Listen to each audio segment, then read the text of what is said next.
ಇನ್ನು ಮೇಕೆದಾಟು ಯೋಜನೆಗೆ ತಮಿಳುನಾಡು ವಿರೋಧವಾಗಿರುವಂತಹ ವಿಚಾರವಾಗಿ ಜಲಸಂಪನ್ಮೂಲ ಸಚಿವ ರಾಮಲಿಂಗಾರೆಡ್ಡಿ ಪ್ರತಿಕ್ರಿಯೆ ಕೊಟ್ಟಿದ್ದಾರೆ.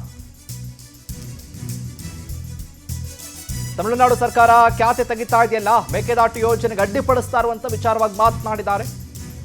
ಮೇಕೆದಾಟು ಯೋಜನೆ ಮಹತ್ವಾಕಾಂಕ್ಷೆಯ ಯೋಜನೆ. ಇದು ಹೊಸ ಡ್ಯಾಮ್ ಕಟ್ಟಬೇಕಾಗಿದೆ. ಇದು ನೀರು ಸ್ಟೋರೇಜ್ಗಾಗಿ, ವ್ಯವಸಾಯಕ್ಕೆ ಈ ನೀರನ್ನು ಉಪಯೋಗಿಸಲ್ಲ.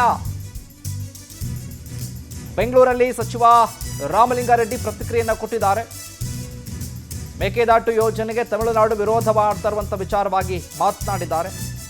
ಬೆಂಗಳೂರು ರಾಮನಗರ ಈ ಭಾಗಕ್ಕೆ, ಕನಕಪುರ ಭಾಗಕ್ಕೆ ಕುಡಿಯೋ ನೀರಿನ ವ್ಯವಸ್ಥೆ ಆಗುತ್ತೆ.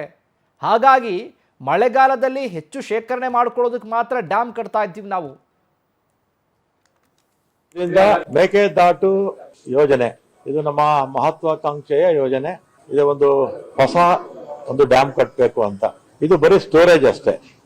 ಇದರಿಂದ ಬೆಂಗಳೂರಿಗೆ ನಮ್ಗೆ 4.75 TMC ನೀರು ಕುಡಿಯೋದಕ್ಕೆ ನಮ್ಗೆ ನೀರು ಸಿಗುತ್ತೆ. ವ್ಯವಸಾಯಕ್ಕೆ ಯಾವ ನೀರು ನಮ್ಗೆ ಸಿಗೋದಿಲ್ಲ ಇದರಲ್ಲಿ. ಮತ್ತೆ ನಮ್ಗೆ 400 ಮೆಗಾವಾಟ್ ಅಷ್ಟು ವಿದ್ಯುತ್ ಉತ್ಪಾದನೆ ಆಗುತ್ತೆ.